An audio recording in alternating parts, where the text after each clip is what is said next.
সকাল সকাল বের হয়ে গেছি। আজকে খেজুরের রস খাওয়ার জন্য যাবো হইলো রসবাগিচা বন্দর, আর এরপরে আমরা ঘুরতে যাবো হইলো কাইক্কারটা ঘাটে, ওইখানে গিয়ে নাস্তা করবো। তো এই প্ল্যানিং নিয়ে আমরা বের হয়ে গেছি। সকালে বের হওয়ার কথা ছিল প্রায় 6টায়, ওইখানে বাজে গেছে প্রায় 7:15-20। তো বাসার সামনে খেজুরের রস বিক্রি করতেছে, কিন্তু ওইখান থেকে খেজুরের রস না খেয়ে আমি চলে যেতেছি সেই প্রায় 5 কিলো দূরে খেজুরের রস খাওয়ার জন্য। জানুয়ারি মাস, কিছুটা ঠান্ডা ছিল কিন্তু অত একটা কুয়াশা ছিল না, তো কুয়াশাটা মিস করতেছিলাম, কিন্তু ঠান্ডা ছিল মোটামুটি ভালোই।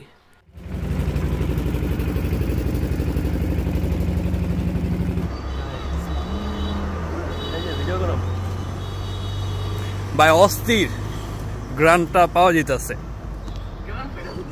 সিরিয়াসলি গ্রান্ট পাইতেছি। আমাদের প্রথম গন্তব্য রসবাগিচা এসে পৌঁছাইলাম। রস খাওয়ার আগে আমরা পরিবেশ দেখে পুরো খুশি হয়ে গেছি। আলা রস যেরকমই হোক, আগে আমরা পরিবেশটা উপভোগ করতেছিলাম। পরিবেশটা আসলে খুবই সুন্দর, অনেকগুলা খেজুর গাছ একসাথে একটা মাঠের ভিতরে, প্লাস সাথে একটা ফুটবল খেলার মাঠও ছিল, মানে দেখতেই অনেক সুন্দর। আর সকাল সকাল আসছিলাম, প্রায় 8টা কি 8:30 বাজে। ওই সময় দেখলাম যে না, ওনাদের রস আছে, কারণ যেহেতু অফ ডে ছিল বলা যায়, রবিবার, ওই কারণে দেখা যায় যে লোকজন অনেক কমই ছিল। শুক্রবার হইলে হয়তো বা ছুটির দিন হইলে ঝামেলা হয়ে যেত। আর সবচেয়ে ইন্টারেস্টিং ব্যাপার, একবারে গাছগুলো ছোট ছোট হওয়ার কারণে মানে চাইলে রসের হাড়ি হাত দিয়ে নামায় ফেলান যায়, এরকম আর কি। তো আমরা যাওয়ার পরও কিছু কিছু গাছ থেকে রস নামাইতেছিল, একবারে তাজা টাটকা রস। তো আমরা উপভোগ করতেছিলাম বিষয়টা।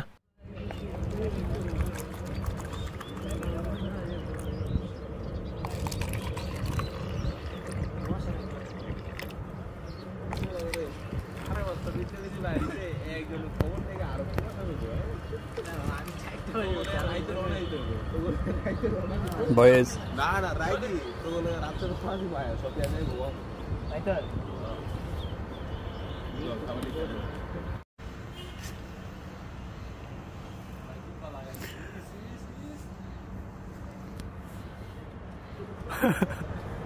ভাই মারা তুলে মজা তো ভাই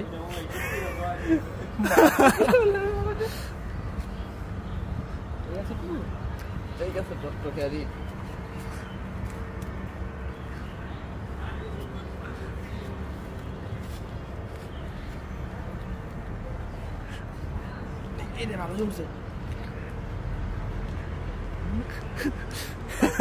আর ওইখানে যারা ম্যানেজমেন্টের লোক ছিল, তারাও আসলে খুব সুন্দরভাবে জায়গাটার পরিপাটি করে গুছিয়ে রাখছিল, যেন দেখতে অনেক সুন্দর লাগে, আর সবাই যেন ছবি টবি তুললো। আমরাও ছবি টবি তুলতেছিলাম। রসবাগিচাটা এক্সপ্লোর করা শেষে আমরা আবার চলে যেতেছিলাম কাইক্কারটা ঘাটে। একটি সে আমরা 4 জন উঠছিলাম, ভালোই লাগতেছিল। সকাল সকাল ঘোরাঘুরি করতেছিলাম, আবার বন্দরের ওই পাশে যেহেতু রাস্তাঘাটগুলো সুন্দর, তো চৈরও মজা লাগতেছিল রিক্সায়। তো 4 জন বসছি, ওরকম কোনো কষ্ট হইতেছিল না।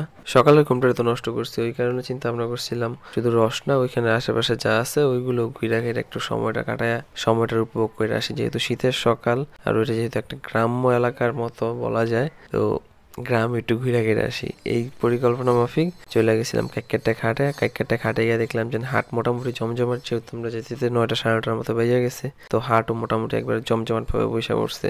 সবকিছুই বেচা কিনা চলতেছিল। তো অনেক রকমের অনেক আইটেম ছিল হাটটার ভিতরে, মানে যেদিকে যেতেছি এক একটা এক এক বলা যায় অংশে বিভক্ত।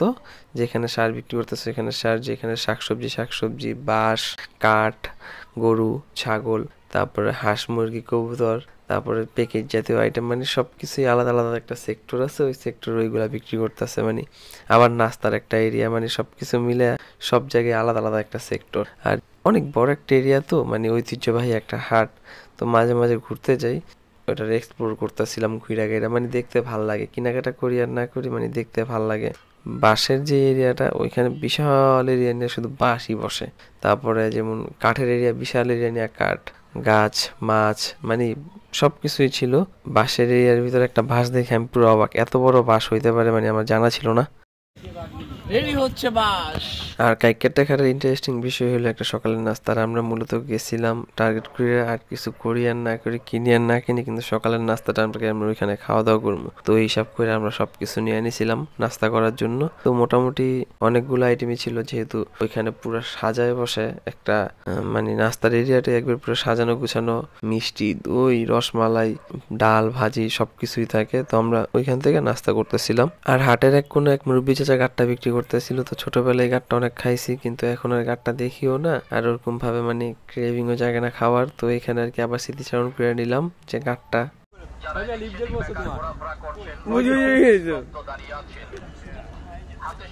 ওর উপর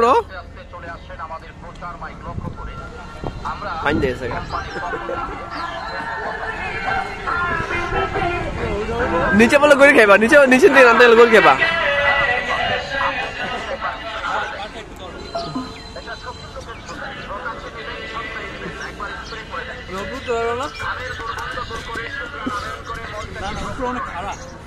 আর যেহেতু বন্দর এরিয়ায় গেছি, তো ওইখানে তো অনেক সরিষা ক্ষেত থাকে বা অনেক জায়গায় মানে ছড়ায় ছিটায় সরিষা ক্ষেত লাগানো হয়। তো 2024-এ আমরা সিরাজসার যে রাস্তা, এই রাস্তায় একটা সরিষা ক্ষেত পাইছিলাম, কিন্তু এবার ওই সরিষা ক্ষেতটা পাই না। এই কারণে আমরা কই যে না, যেহেতু আসছি একটু সরিষা ক্ষেতে এক্সপ্লোর করে যাই। এই কারণে বাধ্য হয়ে আমরা সাতদি চলে গেলাম সরিষা ক্ষেত দেখতে। তো এখানে সরিষা ক্ষেত দেখে একটু মনটারে সান্ত্বনা দিয়া তারপর আমরা আমাদের মতো বাসায় চলে আসছি।